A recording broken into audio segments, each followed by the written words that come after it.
he aha te Hawaii ki hau. He aha te mea e whai ake tātou kia hanga ai he Hawaii ki mō tātou katoa. E ui ana i te pātai, me aha tātou e tai ai ki te Hawaii ki hau nei, ki tēnei oranga e wawatahia nei. Koe tū te tangata whenua, ki te ake, we are forever! E hara tētahi wāhike, he whakaaro mo te Hawaii ki tanga kei roti a koe. He aha te Hawaii ki hou, he aha te painga hou, he aha te ahunga hou, he aha te whakaaro hou e tatu atu ai tātou ki tō tātou mana motuhake.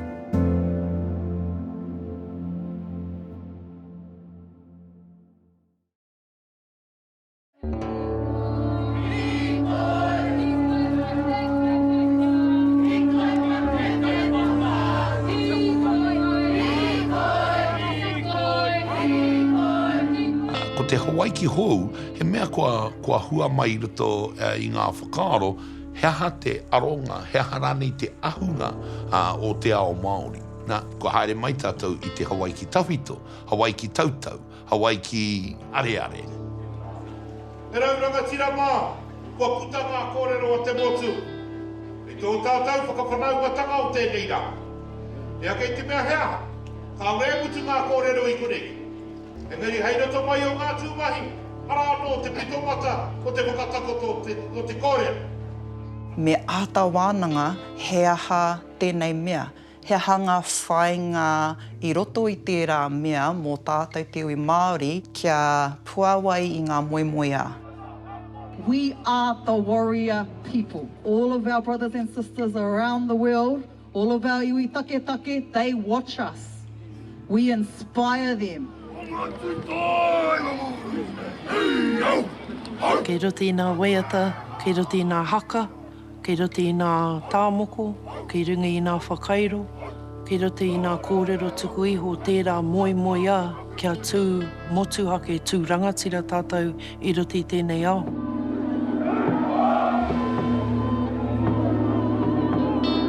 Tētahi wāhanga nui ōna, ko Hawaii ki take, no reira, he hoki, te mahi, he kohi anō, he rapu te mahi, i ngā māramatanga, nā ngā tūpuna i waiho, hei oranga kia tātou a haere ake ne.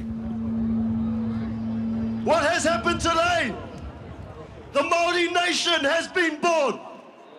Kua puta ki te ao marama, anei e hui nei. The embodiment of kotahitanga, anei e hui nei. Freedom is a key underpinning precondition of a Hawaii ki hou, a place that we're able to occupy without restriction.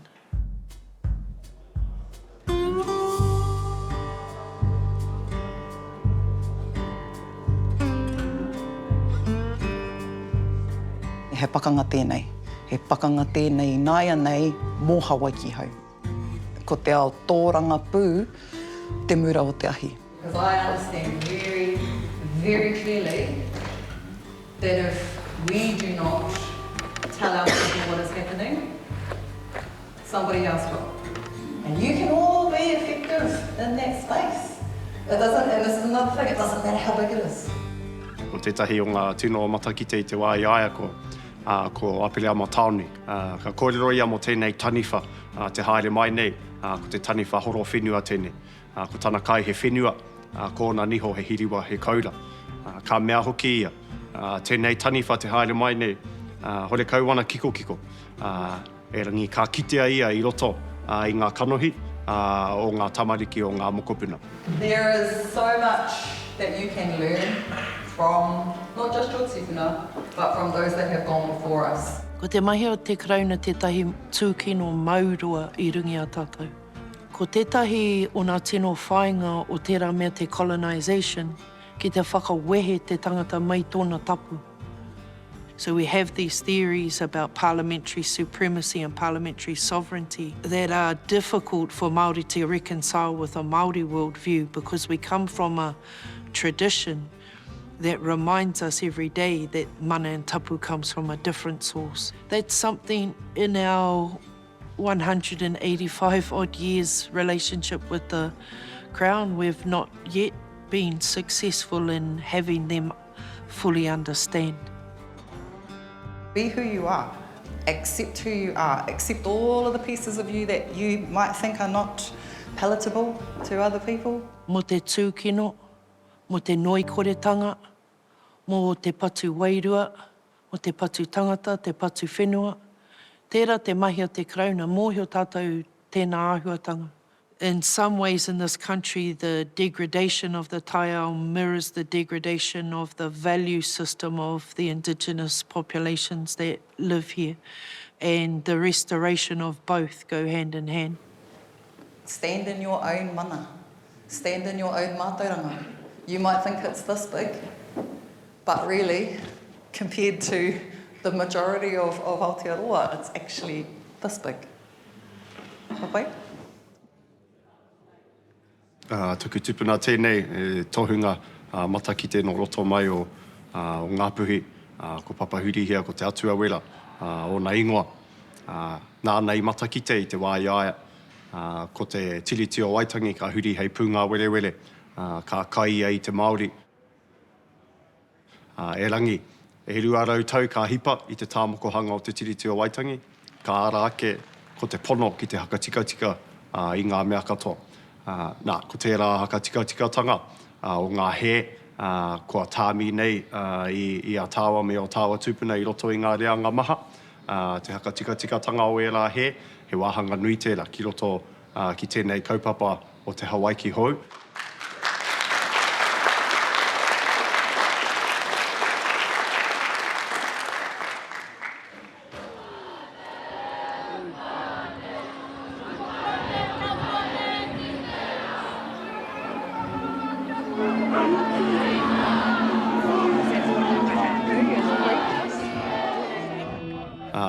Ko tēnei mea, te tino rangatiratanga, te mana motuhake. Ko ia nei ko ngā kawenga, ko ngā waka kei roto i te kaupapa waka nei, e tai ai tātou ki te Hawaii ki hou nei. Ko tērā mate, ko tērā wairua kino, te kaikiri, te tino ngako o ērā raru katoa. Ko te mahi o tēnei kāwanatanga, kia aki i tērā wairua kino.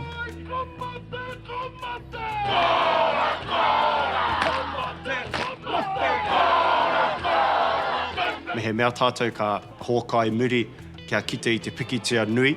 Ka tahi pia tātou ka marama o ai. E mahi ana tātou i te mahi e tika ana. E rangi kia nui ake te honohono, kia nui ake hoki ko te maramatanga ki te take. E mahi nei tātou i ngā mahi.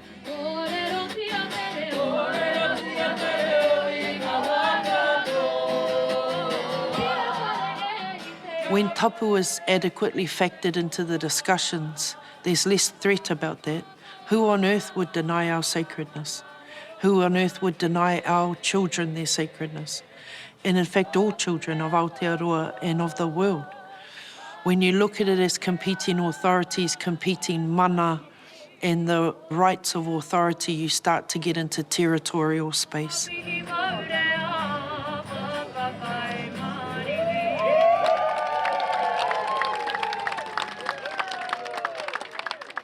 He mea whakatūpato kia mātou, kia mau ki te tapu, he hōhaere mo te mana. It's up to us whether this moment dissipates after today or whether it lives forever. We must make this moment live forever. Toi tū te tiriti ki te ake. Te tiriti is forever. Toi tū he akapitonga ki te ake. He akapitonga is forever. Toi tū te tangata whenua ki te ake. We are forever. Kaua tātou e pōhehe e tāia e tātou ko tātou anake. Arāke o tātou ho, ko te kōrero a tāwhiao, arā aku hua kei ngā tōpito whā o te ao. Nā, tō ia mai rātou. Ko te kōrero a te ateirangi kāhu, ko te hunga e harai a tātou, engari e whakaaro nui ana ki a tātou, hei hua mō tātou. Pākehama, you should not fear Māori liberation, because Māori liberation goes hand in hand with the liberation of all peoples who live in Aotearoa. Our mana, our tapu, free from the experience of oppression or colonial violence, in a space where our wairua, our tinana, and the worlds that we live in, we're able to live free.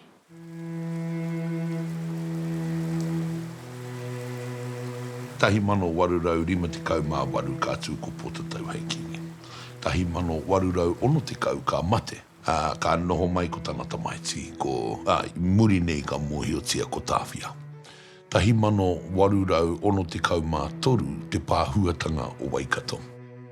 Ka huri a tāwhia o mā ki roto te nehe nui noho mai ai.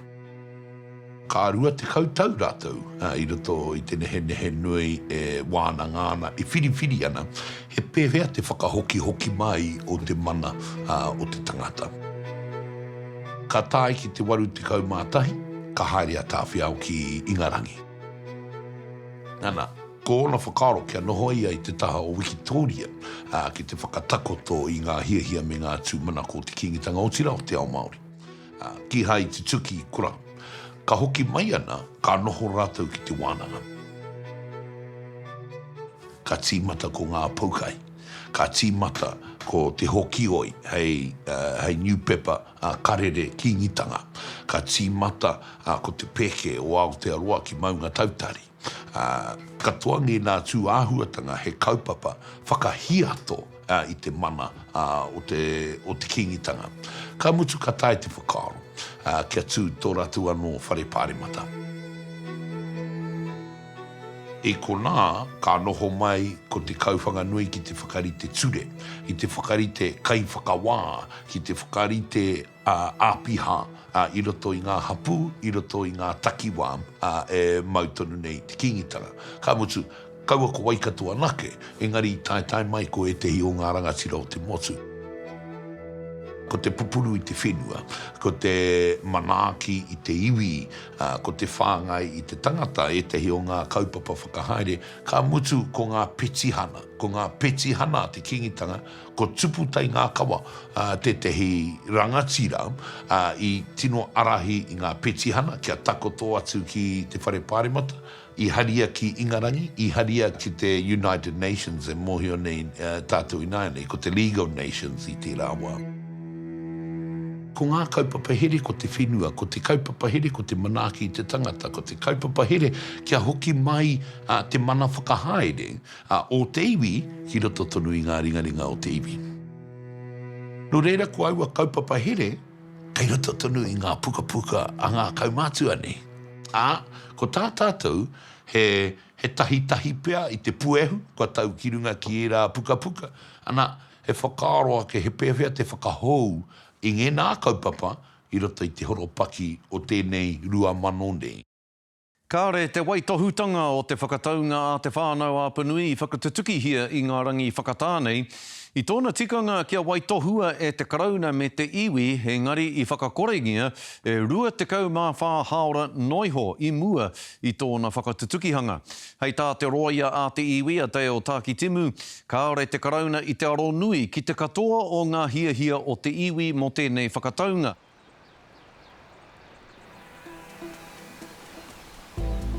That particular aspect of our deed of settlement, I laboured over every word in there because it was the treaty settlement to be left behind for our mokopuna, so that they would know that in signing a deed of settlement with the Crown, we understood the nature and extent of our mana and our tapu. Kāre te nuina o mātou e hiahia ki te noho i raro i te pēhitanga o te Krauna.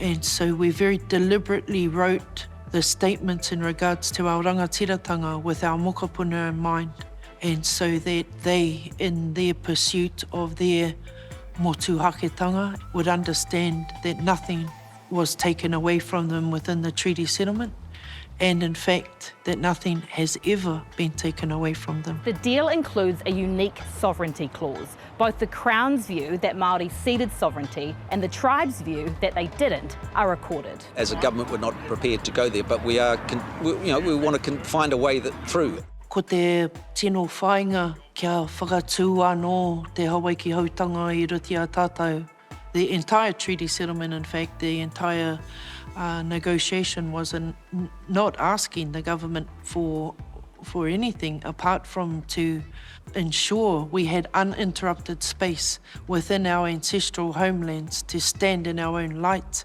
to stand in our own tikanga and to live in accordance with our own self-determination. Ko te mahi a te karauna, ke te mōhio pū tātou te huarahi o te tika me te pono. I tōna nako kāre he mea wehe, he mea whakanuia in Hawaii ki hautanga for us in that exercise was really an attempt to preserve legally the right to do us.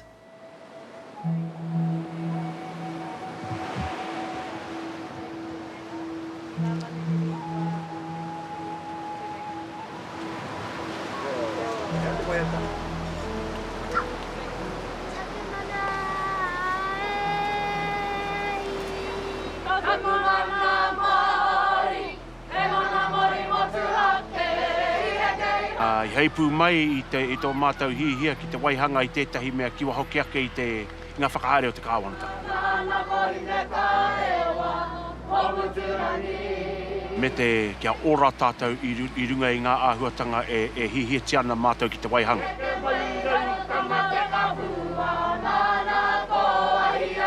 Kāre moni mo tēnei kura, engari kāre here hoki. Kei te rongoa tātou tamariki mokopuna i te rangatiratanga me te mana motu hake no te mea kei te tū ngā wari rātou i roto i a rātou anu.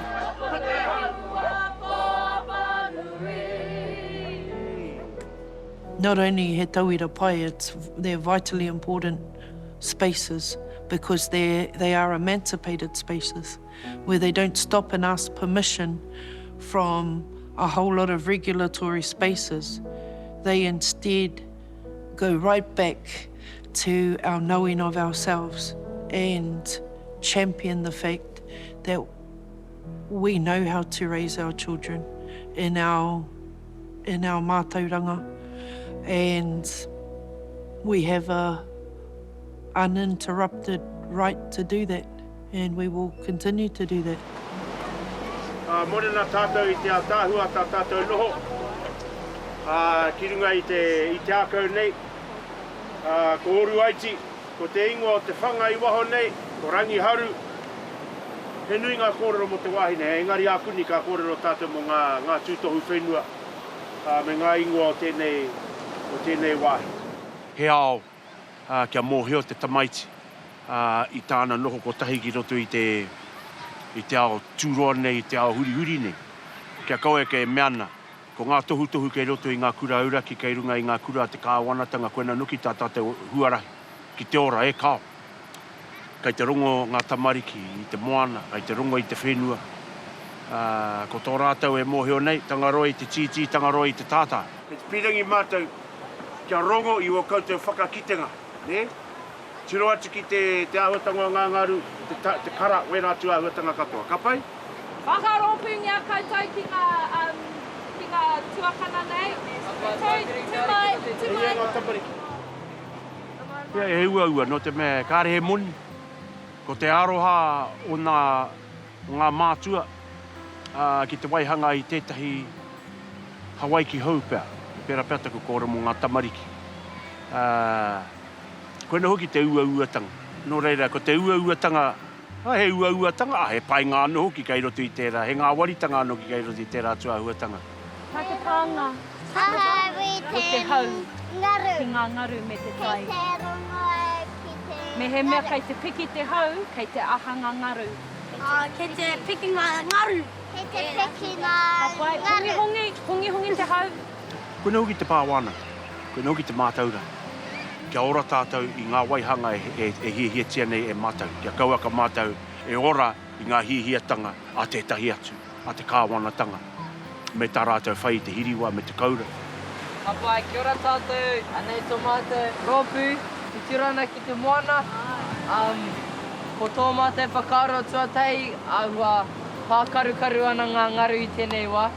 Nō reira, nā koe huatu he momo kōrero e whāna ki ngā tamatea. And so we have this real mātauranga Māori rich heritage that talks of intergenerational transmission of knowledge. And we know that, we've seen that, we've experienced that. Te kaha o te pukui o te hau i te mera. Me pehara te kōrero. Kei te ora tātou i roto i te ora i waihatia tātou mātua tipu. Kei te tipu te waihanga. Kei te whātoro katoa nā whakaaro. Engari kei te noho ki roto i te mātatoru o te mahana. O te iwi. Whenua mai, moana mai, tangata mai. Tikanga mai, kawa mai. Wera atu ahua tanga katoa. Ātāhua tēnei kaupapa kia. Mēnā ka hikoi atu, rua mita ki te taa, ki te tāra. Kua kāti ana te hau, kare e rongo koe i te hau. Ko ahi kehe. Kōrero mai? Ahi kehe. Ahi kehe. Te ingo o tērā wāhi, mai te maunga, ara ki ngā toka ruku ara tāngatara, a pōrērēra, ko te ingo o tērā wāhi ko ahi kehe. I te mea, i te tonu ki te huri o te puku o te moana, kei te huri te puku o te tangata anō hoki. Wariri wetari, wariri, e koina te āhua o tēnei o ngā marama. Nā reira, me he mea kei te mōhio tātou, kei te huri te puku o te whānau, o te wairua, o te tinana, me aha tātou. Me whakaro. Me aroha. Me whai aroha. Whai whakaro. Ko ki te au i taku tūranga, he Hawaii ki tōku. Koina hoki te koroingo mō ngā tamariki moko puna e rari maina ki muri iau. Ai, kia moheo rātou ki tā rātou tūranga. Kia moheo ane hoki rātou, he Hawaii ki tā rātou, he kāinga tā rātou. Ko te kāinga e kōrero hia nei, kia moheo ngā tamariki te tiaki tēnei kāinga e noho nei rātou. Tiaki te moana, tiaki te whenua, tiaki ngā kōrero, tiaki ngā tohu whenua, tiaki ngā tohu huarere. Wera atu ahua tanga kato, koina te Hawaii ki hau, kei te noho tahi te tangata me tōna kāinga. Anei tonga mātou kāinga, e ātāhu. Koina hoki te Hawaii ki hau kia. Kia ngā ware ake tō noho ki tō kāinga. Aha kua kei he tō kāinga. Aha kua te hao o tō ngākau, ki tētahi whenua, ki tētahi wāhi, ki tētahi whare, ki tētahi pārāne. Mā hau anu hoki tō kāinga e kimi.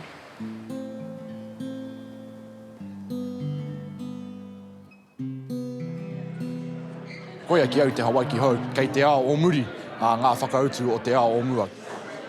Me mihi ka tika ki te inanahi. Kāti, kua whaihua mai te inai a tonu nei, ka pakere ake te a pōpō.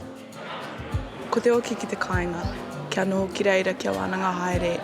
Paimiri ake, kua wā te arawa ki te haere ki waho, ki te ao whānui, kia whātoro atu i o akoranga, i o pūrākau, ki ngā uri whakatipu o a pōpō.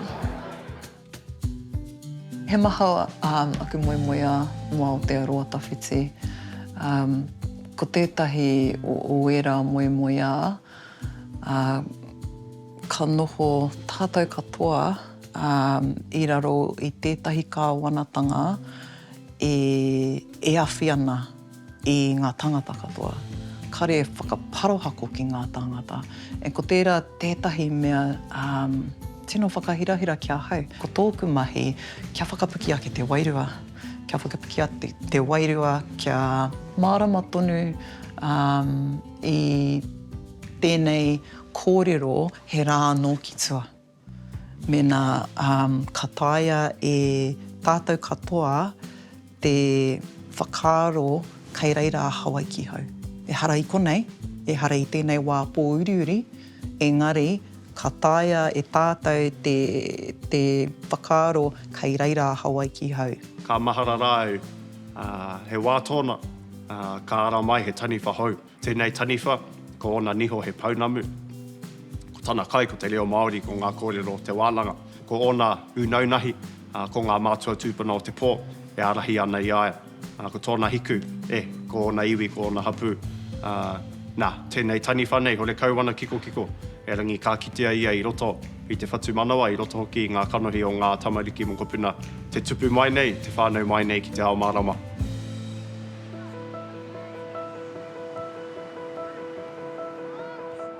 For me, Hawaii ki Hou is not a faraway place or a destination, and people can get frustrated in terms of trying to understand, well, how are we going to get there and how will we know if we're there? And probably get frustrated with a philosophical perspective like mine that would say Hawaii ki Hou is a decision we make every day.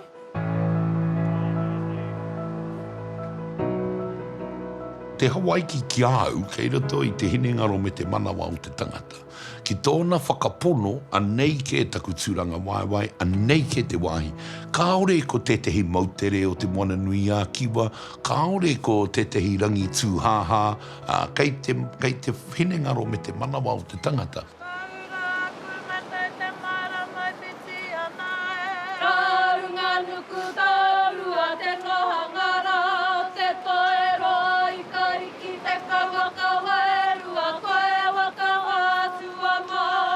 So really the manifestation of a lot of the things we sing about.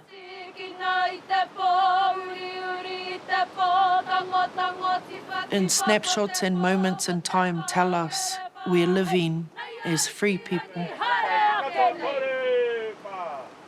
Ko tērā tū hinengaro, tērā tū pikitia, he kapa ngā manawa, he tuki ngā manawa, kei ko nā ki au, te rongo o tēnei mea o te Hawaii ki Hou.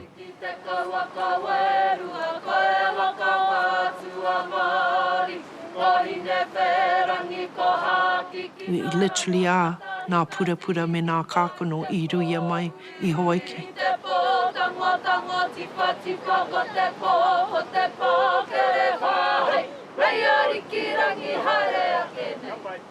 He Hawaii ki tawhito hei tirohanga mā tātou. Ai, engari me tiro, engari kaua e hoki whakamuri. Ne? Te rapea he tauira kai kona me pēhera te tiaki. I te Hawaii ki o Naia tunu nei. Me te aro ki te Hawaii ki Hou kei mui a tata. Te whakaaro no te.